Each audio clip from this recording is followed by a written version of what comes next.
Team captain Damari Alston is gone, and we got to break down an interesting comment. In the world full of podcasts, he's the undisputed heavyweight champion of hot takes, an Auburn sports homer, master of the boog, and message board legend. Get your buttons buttoned and your hats flattened because the Top Button Podcast is about to kick off, and you don't want to miss your courtside seat. Now, here's your host, Charlie 5.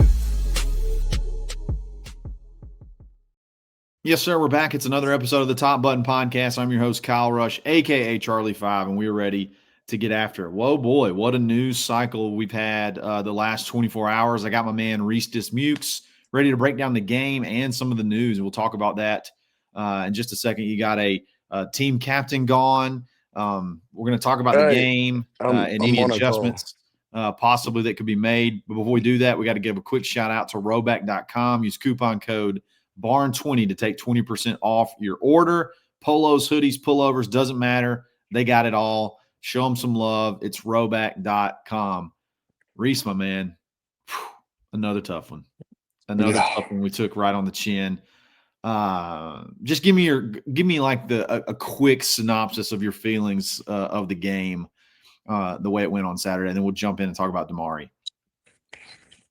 Oh man, it was a tale of two halves. Yeah, really. It came out gun blazing. Seemed like we had a good plan. And then we like went to the drawing board a little bit, it seemed. I mean, rewatching the game, we were using pace there early, getting first downs, and really after I want to say the third drive of the game, we didn't use pace again. But then again, we really didn't ever get in a situation to where we got a first down to be able to use that. Yeah. But it just seemed like, even on the second drive of the game, we're down there in the goal line and we run that reverse that Austin busted. It looked like he didn't pitch the ball to Singleton. Then we get in second and third and 6 and we run a GT. We run a run play on 3rd and 6. It's almost like we're conceding to the field goal. Yeah. Looking back on it, it's just like, is that really the best we have with these receivers? Like, why can't we throw a fade or at least one? Yeah, I mean, like, why we're quick to throw the ball on first down, but then in that situation, it's like we're conceding for a field goal, like we're just accepting that that's the best we can do.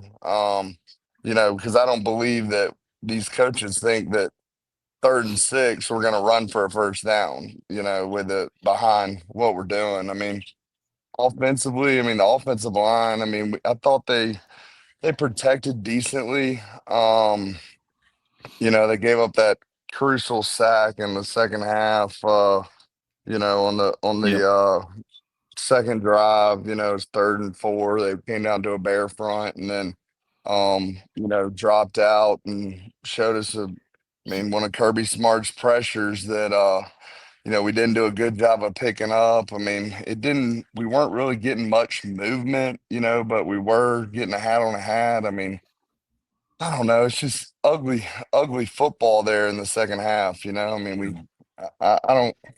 I don't know why we rotate the offensive line like we do. It's just I have a lot of questions. You make a throw here, you make a throw there. You probably got a different story, but all in all, it's pretty frustrating to watch. Yeah. So the big news, I agree with you, and there's a lot we could unpack there, but I want to talk about Damari Alston, team captain. Is gone.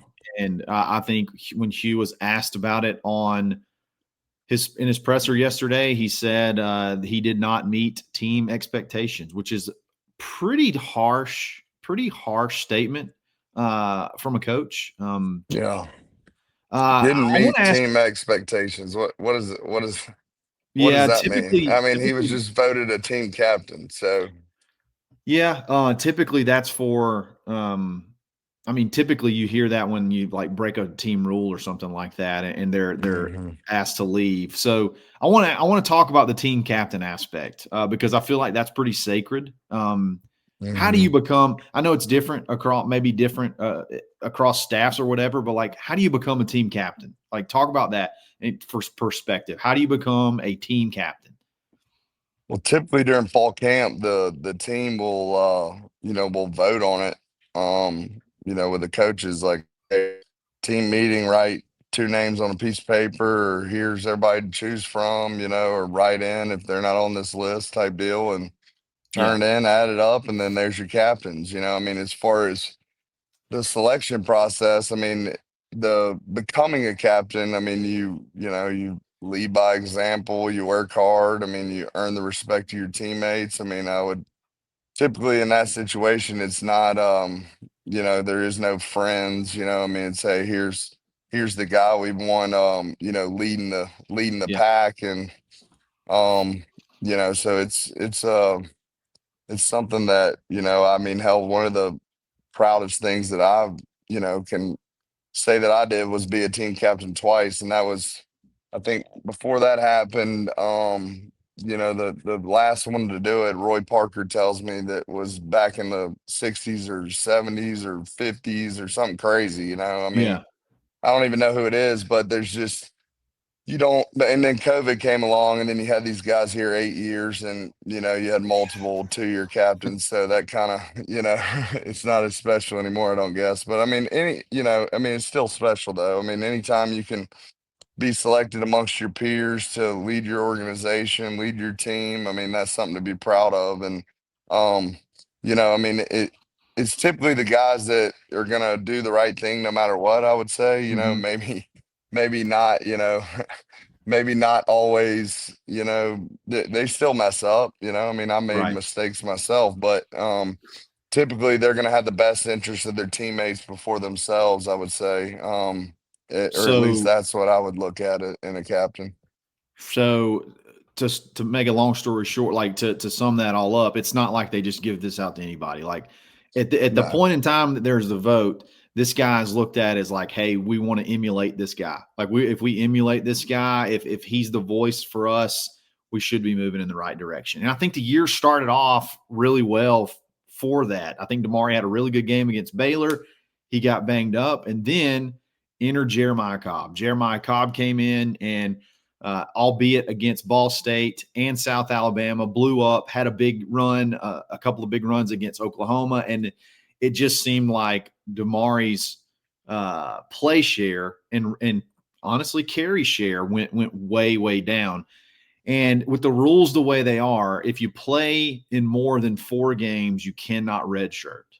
And Damari against Georgia, that was his 4th game he played in. So it sounds like in order to salvage a year of eligibility, if he didn't feel like he was going to be the feature guy, he decided he wanted to redshirt and approach you with that, and he wanted to stay and work with the team, but didn't want to play anymore, and see what happens if he were to go in the portal or if he comes back and has a better chance to start. I don't know the answer to that, but does that change? How do you feel about that What decision year as a is team he? captain? Because he's a senior. This was it. So if he played another game, his whatever happens at the end of this, his college career is over.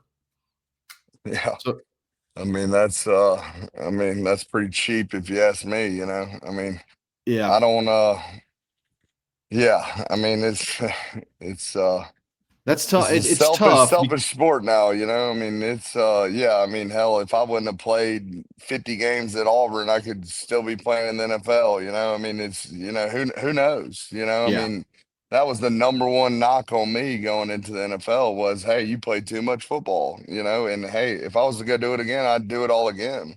yeah, Um, but and that was before they were getting paid, I mean, hell, he probably wants another year of getting paid. I don't know. I mean, I I I mean, if that's his thought process, I think, it should have been handled. Hey, I want a red shirt. I'm not, or hey, I want to transfer. Um, because I've been beat out, and you got to be the bigger man in that situation. I don't. it doesn't sound to me like maybe that was so much the case Yeah. here. But I think you got to get a guy like that out of the locker room. Yeah. It's so unfortunate because you and I both, like, we still think of football, I think, like it was back when you played, or like back in the 90s, or back in the 2000s. And like the mindset is so different now. And it's really hard to know like what's the right thing to do. I mean, he was playing snaps, so like he was still playing. He wasn't getting the carries that he probably thought he should deserve or could get elsewhere. But being Well, a he team wasn't getting the captain, yards.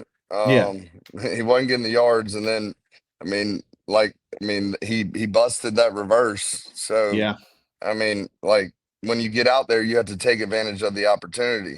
I yeah, mean, even no matter where you're coming in, clearly, Cobb has been, Cobb's taking advantage of the opportunity. This shouldn't be any knock on him. yeah, He's taking advantage when he's gotten the ball. Look at the first half of the game. He's popping it for 10, 12 yards down the sideline. We got that holding on one there.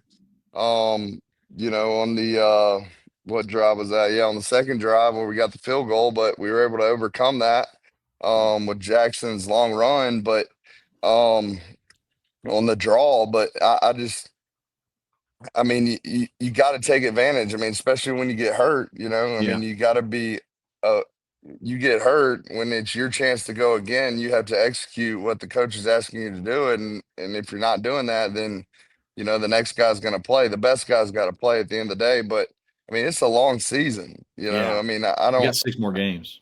Yeah, I don't know how you can predetermine. Hell, Cobb could get hurt this week in practice, and then we need the guy. And then hell, the other guy, didn't he have a busted quad? Surely he's Yeah, not ready to play. Hell, who's even the next running back now? I think he can. I think he can. I think he was gonna, like, I'll redshirt, but I'll still be here in practice, and then like maybe if that scenario were to come up, I'll be here if needed. But I don't Yeah. know. I just don't know how that works out. If I'm the head coach, I'm telling him, look, take your shit and get the hell out of here. Well, it sounds like that's what happened in. It sounds like that's what happened. So I got an Yeah, interest. if I'm the captains of the team, the other captains, I'm like, look, dude, if you don't want to help the team, then get the hell out. Yeah. That's you can't have something like that. That's like a cancer. Yeah, yeah. I get it. I get it. I see a lot of the sides of the story, but if you're a team captain, that's tough to want to do that, even if it is like your only option to get playing time. But anyway, it is what it is. He's gone. Hugh said he's gone. Like, it ain't like there's any discussion. He's gone. So you're gonna have to bring Omar along, maybe get Alvin Henderson in the mix, and then hopefully in a couple of weeks or so, maybe you can get Darrell Robinson back. But that's the situation at running back. I got an interesting comment I want to get your thoughts on. I think it's going to be pretty electric. We'll be back right after this.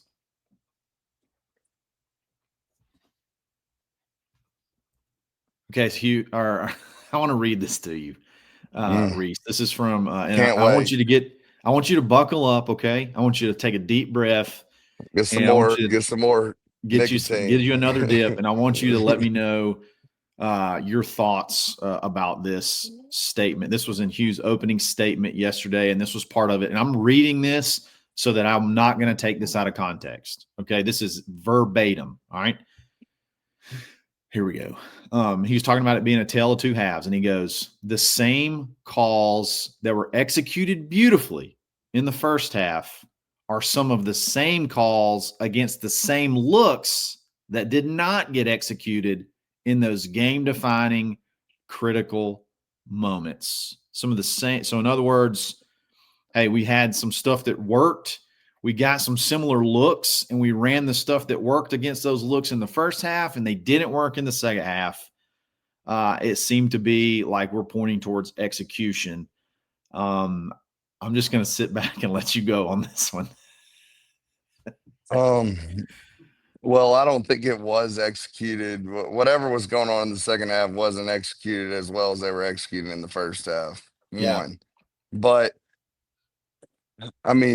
when is this guy going to take some responsibility for the product that's being put on the field. I mean, it seems like we love blaming the refs or we love blaming the players, but who's putting the plan together? I mean, if you look at the first play of the game, we run a jet sweep. We come back with the second play in the second half. We come back with the same play the opposite way, and Georgia has made adjustments and takes it away. So just I want to stop you right there. Okay, you started the game with a jet sweep to Eric Singleton, and it worked. You got a pretty big gain. You started the second half with a jet sweep to Eric Singleton to the other side of the field, and it's a loss of 2 yards. Correct. And you're in second and 12. Yeah. So it's not the same calls, you know. I mean, it's like we don't have a plan. The plan, I mean, I don't understand. Like I said earlier, we're pacing, we get a first down, seems like we got to play. But even at the beginning of the game, after we get that big first down, we're sitting there waiting on the call to come in. It's like, why don't you have it scripted of, hey, what's the next play? Like, why are we waiting for you to figure out what the hell you want to do next? You should have already been planning to get a 12-yard gain. You know, I mean, you got to have your first 9 plays or 15 plays scripted out. And then we come out the second half and all of a sudden we're in second and 12. And then it's like, okay, here we are, you know, we got to throw one deep or whatever, you know. I mean, I mean, we did not. I mean, yes. Did Jackson miss some throws? Yes. Did we? I mean, hell, the first drive we got a holding on defensive holding that bailed us out, and we get into 3rd and 1, and the tight end gets beat across his face. You know, not blocking well, and then 4th and 1 we get we drop the pass to the tight end. We throw a bad ball and we read it wrong and we don't complete it, and then I mean, I just don't understand why we bring these tight ends into the box and then we try to run with them and have them blocking these big 5-star defensive ends from Georgia. It just doesn't mend well. I mean, it hasn't been working. And yes, we clearly didn't make any adjustments and they did. I was at the damn game. I was like, okay. I was in the Letterman lounge. I looked at my brother and I said, you know what's scary is Georgia only has 87 yards of offense right now, or whatever it was in the first half. I said they will get going. Yeah. And and we completely shut down. And it's like we're, you know, after that fumble on the goal line, I mean, our team just completely evaporated. Wilted. Like, even from the coach's standpoint, I mean, hell, we're almost crying going into halftime.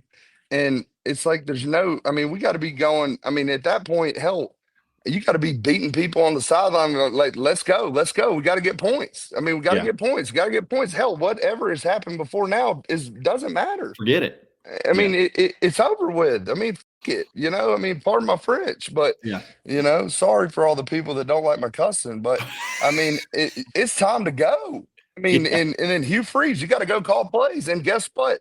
In the box, the coaches, we got to be saying, okay, hey, here's how they've adjusted to what we're doing, and we have to adjust. You can't come out against Georgia and Kirby Smart in the second half and expect to do the same damn thing you did in the first half. Because guess what? They're not going to let the same thing beat them twice.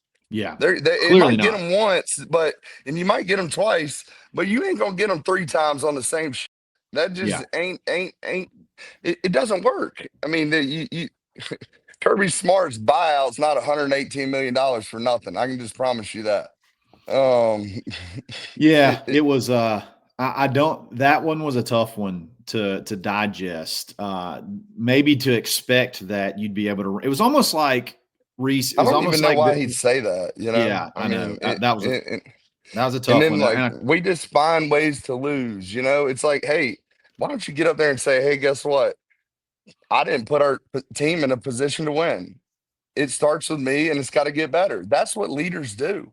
That's all you really have to say. I've never even met Hugh Freeze. I'm sure he's a great guy. You know, I mean, I'm sure he's a good old boy. He'd probably be nice to drink a beer with, you know, and hear some stories. But it might be time for I mean, he's got to start accepting some responsibility, since this is all him. It's not just, hey, I'm calling great plays and we're not doing it. Now, yes, could we have made better throws? Yes, we could make better throws, but and could we have protected well? Could we have blocked better? Yes, we could have done all those things, but it just seems like, I mean, it all starts from the top. It all starts from the top. And when you have this attitude of like poor, pitiful me, it There it does it seem to leak be that. it leaks down. It leaks down to everybody, and it's like everybody's moping around like, oh, it's like, hey, we got a damn football game in Jordan Hare. This is the best atmosphere in college football, and we're we're We've lost the it's game. We like feel we're like we've taking it lost for the game granted. already. Yeah, Yeah, before that fumble, Reese, before that fumble, Georgia had run 12 offensive plays. You just completely dominated them. And like, hmm so how do you just you can't let scenarios like deflate you like that. Like yeah, that can't happen. Sure, we can argue was it a touchdown or not till we're blue in the face, but like the bottom line is it's over. Okay? It's over. You went into halftime with a lead. yeah. Yeah. And hell, you even look at that play. I mean the the QB sneak. I mean, you look at it. I just watched the game again. Hell, Connor Lew was the only offensive lineman that was still driving his feet. The rest of them are on their damn knees. When you I mean, did we ever run that kind of stuff when you were there? Those like tush push type plays or no, I mean we no? we had it in there, but it was never like something. I mean, Coach Malzahn was he was like, hell Dude, no, did we you ain't see running that. Georgia was lined up like way off sides. Like Yeah, yeah, they they were all sides. I mean, if you grab if you're the quarterback there and you grab the football and you hold it in your hands and you stick it over, it's a touchdown. All right, yeah, yeah, like don't put it right here. I mean, yeah, I don't know. I mean, it doesn't. That's not something we typically do. So I mean, it is what it is. But you got to be able to recover from something like that. You have to be able to deal with adversity.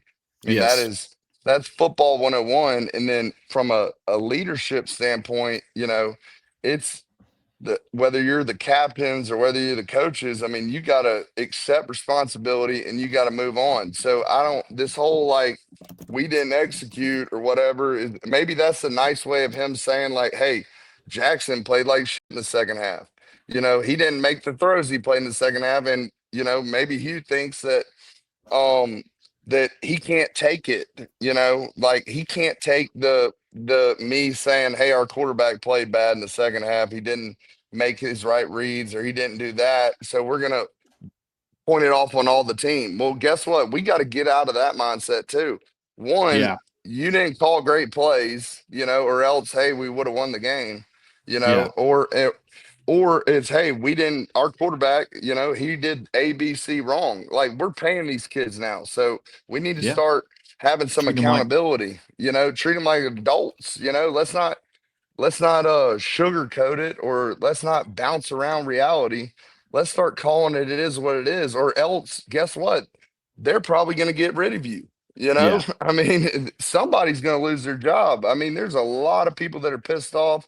You got people that are spending thousands of dollars on tailgates, on going to the games. I mean, hell, I mean, it's crazy what these people spend, and I'm telling you, these people are pissed off. I yeah, mean, hell, I could sense it in Tiger Walk. I mean, even yeah. Tiger Walk. I don't know what happened to the band.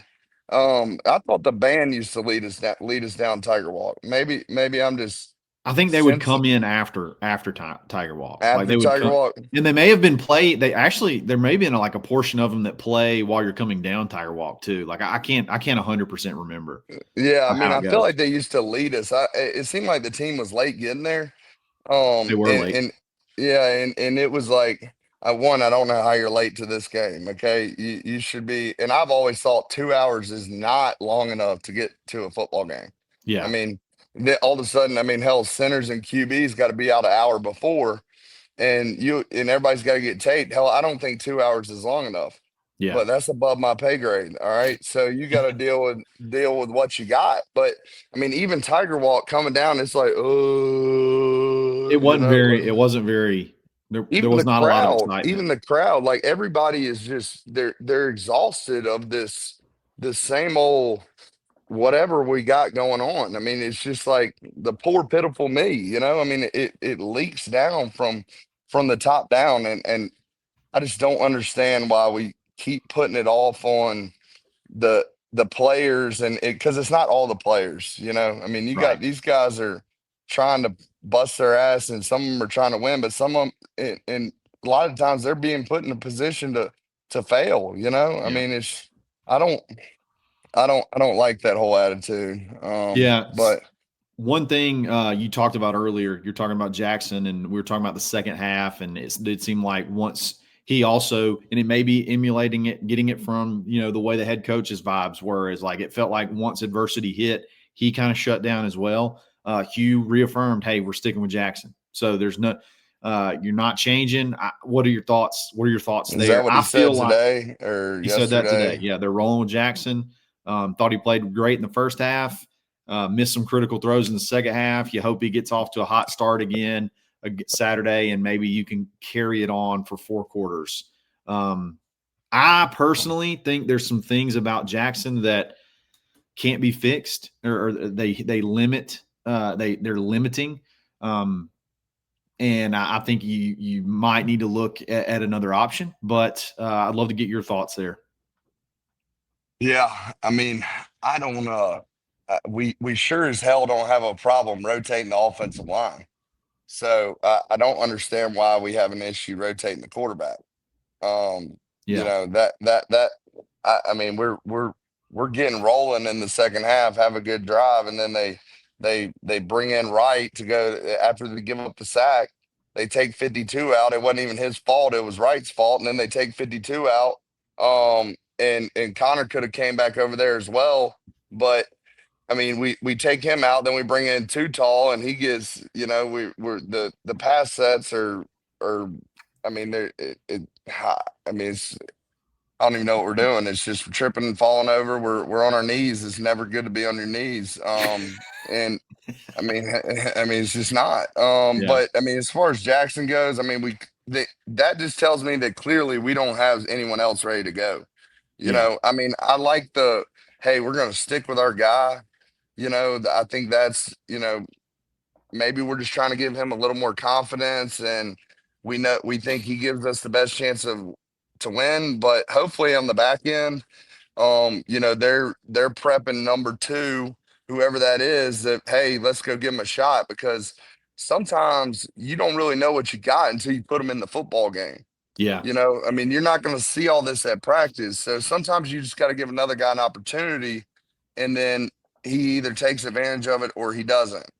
Like, like Nick Marshall. Look at Nick Marshall. I mean, like going into week one, Washington State in 13. I mean, hell, I sat in Coach Malzahn's office and it was like, man, we got to start. Coach Malzahn says, Coach Reese, who who do you think I should start at quarterback? I said, well, I think we got to start Jonathan Wallace because he knows all the plays. Nick still doesn't know the plays. yeah, He's only been here like 4 weeks. He's like, Reese, Nick's gonna start, and this is why, and this is what we're doing, and let's roll. And I'm like, yes, sir. Let's ep and roll. Like let's roll. Like let's do what we got to do. We're gonna slim down the offense, and but he is too athletic. He is too good with the ball in his hands for us to not have him on the field. So look what happened. The rest is history. I mean, and there so is an aspect of there is a little bit of that with Jackson. I think that you can build from. Like he is very athletic and he is good with the ball in his hands when he's running. It's just, man, sometimes when you got to have a big he's pass, yeah. I it's just mean, we're not there. hitting people in the feet and Yeah, throwing it behind. I mean, yeah, we haven't thrown any interceptions, but I mean, it just seems like we kind of we're we're we're timid. We're yeah, timid. We're timid. Like we're not out there letting it fly. yeah, And now is that because we have all these shifts and motions? It seems like we want to line up and then shift to this and shift to that, and like hell, we're getting delay of games because we got receivers telling people to get on the ball, and that's coming off the sideline. Like I don't understand. And then the defense not even adjusting at all. Like so, the shift was really pointless. I mean, it's like okay, well, we're gonna see what they were giving us here, and then we shift, and they don't even move, and we're coming off the sideline. It's like, let's just get out there and run the ball or play football. I yeah, mean, like all this gimmicky, you know, like I feel like it's not really trying to be gimmicky, but it almost ends up being gimmicky. You know, I No, mean, it's I get just exactly what you're saying. it's hard to put your finger on exactly what's going on, but and then these runs, I mean, with bringing these tight ends in that have no business being in there, and you're just making it more congested. And then hell, look at the run down on the goal line. You know, when if Jackson follows Austin, I mean they're running a power G. This is on the play before the fumble. He cuts backside. If he follows Austin like he's supposed to, and the pulling guard, the O line's all blocking this way, and he cuts like right here. Yeah. Like, hey, I'm gonna be a hero. Like, follow your blocker, and you probably walk in. I mean, Austin went in untouched, and he was the lead blocker. Like, why don't you follow your lead blocker? Like, that's stupid. Yeah. You know, it's like, I'm gonna try and do something crazy. You know, I mean, it's like, golly. I mean, it's just frustrating, and I'm sure it's frustrating for these coaches too, you know, but then again, you have to be able to adjust, and we did not adjust. I mean, and for him to come out and say like, hey, you know, we executed everything against the same looks, it's like, man, Kirby Smart was not doing the exact same thing in the second half, No, and he if was you not. and if you think that that's the case, then you're just, I mean, that's gaslighting at its finest, you know. Big time. But keep going. no, that's all I got. I mean, you know, Well, I want to stay positive, you know, as much as possible. I mean, I think these it's players, hard. yeah, Let's just be honest. It's tough right now. It is tough. We are in the darkness, and now I couldn't even get me a damn hot dog at the game, you know. But now that is a travesty. That's a travesty. Reese, my man, I really appreciate you jumping in and opening up. I think we always get great insight, and everybody loves it when we come in. So we got 6 more games. We got to get through this thing. We got to hang in there. We got to get through this thing. I really appreciate you, bud. We'll be back again soon. It's another episode of the Top Button. If we win out, you know, who knows what happens, right? Yeah, who knows? Hey, you're 9-3. You might be in the playoff talk. Look at Texas, you know. Yeah, we'll be back again soon. It's another episode of the Top Button Podcast. Stay button. Thanks for listening, and drive home safely.